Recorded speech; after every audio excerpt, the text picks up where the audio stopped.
কিছু জায়গার দাম বেশি, কিছু জায়গার দাম কম। কিছু জায়গায় বসলে সব হয়, কিছু জায়গায় বসলে গুনাহ হয়। কথা বলেন ঠিক কিনা? এই মসজিদে বসা আছেন, যতক্ষণ বসা আছেন আপনাদের আমল নামায় নেকি লেখা হচ্ছে। সুবহানাল্লাহ পড়েন।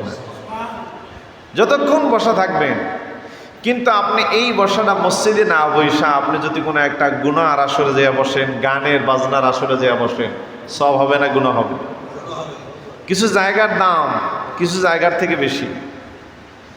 আপনি ঘরে বসে নামাজ পড়লে যে নেকি হবে, মসজিদে এসে জামাতের সাথে নামাজ পড়লে তার থেকে 27 গুণ নেকি আল্লাহ পাক আপনার আমার আমল নামায় দিয়ে দেবে। প্রিয় হাজিরিন, তেমনি আল্লাহ রাব্বুল আলামিন খানায় কাবায় যা যে এক ওয়াক্ত এক রাকাত নামাজ পড়বে, আল্লাহ পাক তার আমল নামায় 1 নয় 2 নয় 1 লক্ষ রাকাতের সব বান্দার আমল নামে দিয়ে দিয়ে পড়ুন সুবহানাল্লাহ। মদিনা শরীফে যায় যদি নামাজ পড়ে, মদিনায় যায় নামাজ পড়লে 1 রাকাত নামাজে বান্দার আমল নামায় 500 রাকাতের সব আল্লাহ পাক দিয়ে দেবেন। এখন প্রশ্ন হলো, এখানে ওলামায়ে কেরাম তারা ইখতিলাফ করেছেন যে মক্কার থেকে মক্কা ইবাদতের জন্য দামি আর মদিনা জায়গার জন্য দামি। জোরে বলেন না সুবহানাল্লাহ। ইমাম আবু হানিফা, ইমাম আহমদ ইবনে হাম্বল রাহমাতুল্লাহ আলাইহি তারা বলেছেন খানায় কাবা মক্কা শরীফ দামি, কিন্তু ইমাম মালিক তিনি বলছেন পৃথিবীর মানুষ শোনো, খানায় কাবা ইবাদতের জন্য দামি আর মক্কা মদিনা হলো জায়গার জন্য দামি। জোরে বলেন না সুবহানাল্লাহ।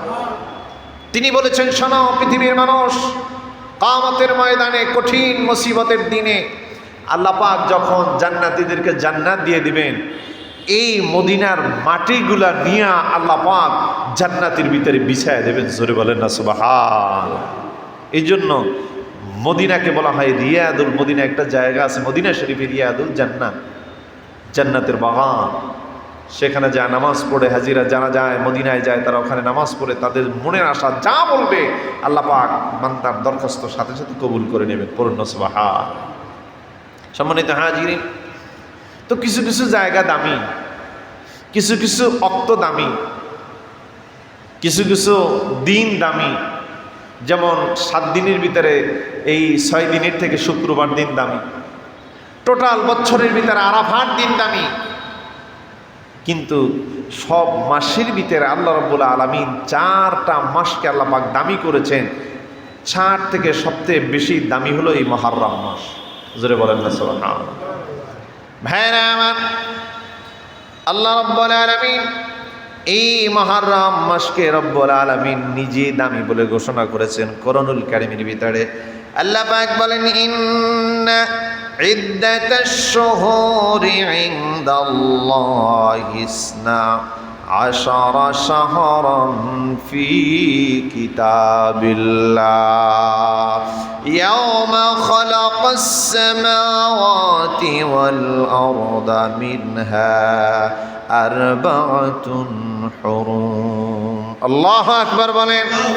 আল্লাহ রাব্বুল আলামিন বলছেন নিঃসন্দেহে পবিত্র মাস হলো 4টা, তার ভিতরে এই মুহররম মাস।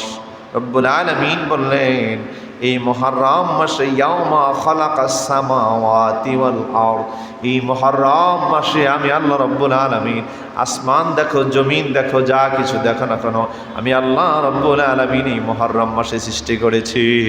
সুবহানাল্লাহ। 10ই মুহররম সৃষ্টি করা হয়েছে, আবার 10ই মুহররম আল্লাহ পাক সব কিছু ধ্বংস করে দেবেন, কিচ্ছু থাকবে না। জমিনগুলো ফেটে যাবে, তাদের ভিতরে যা কিছু থাকবে সব কিছু বের করে দিবে। উপর থেকে সূর্যগুলো ভেঙে ভেঙে টুকরো টুকরো হয়ে পড়বে, আসমানগুলো ভেঙে ভেঙে ধুলোর মতো ভেঙে ভেঙে উঠতে থাকবে, তারকারা যেগুলো ভেঙে ভেঙে খসে খসে পড়তে থাকবে। পৃথিবীর ভিতরে অস্তিত্বর কিচ্ছু থাকবে না।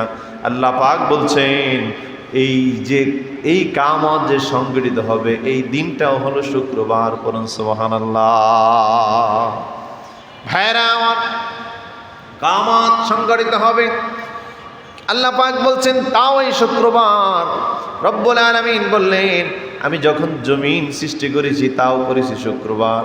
শুধু তাই নয়, আমি যখন আদমকে সৃষ্টি করলাম, ফেরেশতাদের কাছে প্রস্তাব করলাম, ইন্নী জাইলুন ফিল আরদি খলিফা।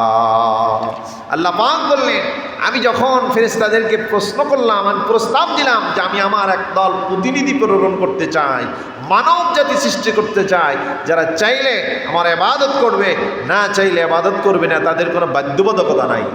ফেরেশতারা বলেন না আল্লাহ, দরকার নেই। তারা মারামারি করবে, কাটাকাটি করবে, পিছনে স্বাধীনতা আপনি জিনদেরকে দিয়েছেন, দেওয়ার কারণে কি ফল হয়েছে রব্বুল আলামিন আপনি দেখেছেন। আমরাই তো ইবাদত করার জন্য আছি, কিন্তু আমার আল্লাহ রব্বুল আলামিন কি জবাব দিলেন? আল্লাহ পাক বললেন ইন্নী আ'লামু মা লা তা'লামুন। আল্লাহু আকবার। আল্লাহ রব্বুল আলামিন বলেন ইন্নী আ'লামু মা লা তা'লামুন।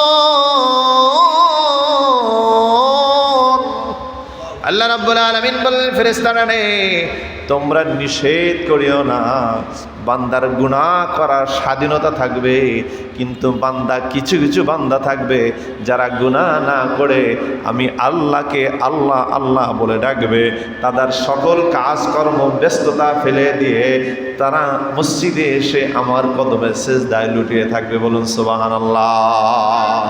এই জন্য আল্লাহ বলছে ইন্নী আ'লামু মা লা তা'লামুন। আল্লাহ পাক বলছেন আমি যা জানি তোমরা তা জানো না। আমার এই বান্দাদেরকে যাদেরকে বানাইতে তুমি নিষেধ করতেছো, এক সময় এই বান্দারা আমি আল্লাহ তাআলার ইবাদত করবে। কিন্তু আশ্চর্যের খবর হলে এই আল্লাহ তাআলা যাদেরকে এত আশা নিয়ে বানাইলেন, সুবহানাল্লাহি ওয়া বিহামদিহি, মানুষদেরকে আল্লাহ পাক স্ট্রাকচার তৈরি করলেন। রব্বুল আলামিন স্ট্রাকচার তৈরি করে রেখে দিলেন। আল্লাহ পাক চিন্তা করলেন তার কুদরতিভাবে সব কিছুই তো 10ই মুহররম, তা মানুষকে 10ই মুহররমই আমি বানাই।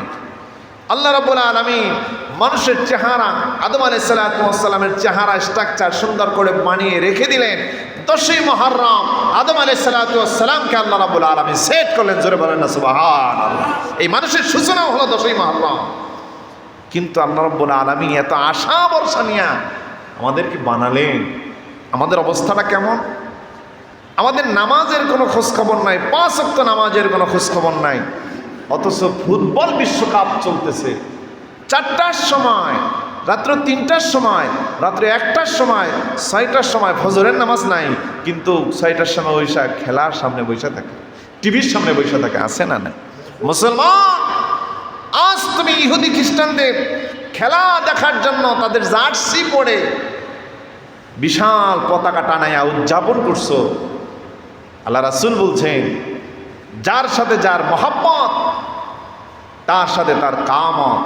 তুমি যাকে মহব্বত করবে, তোমার আইকন যিনি হবেন কাল কিয়ামতের ময়দানে, তার সাথেই তোমাকে উঠতে হবে।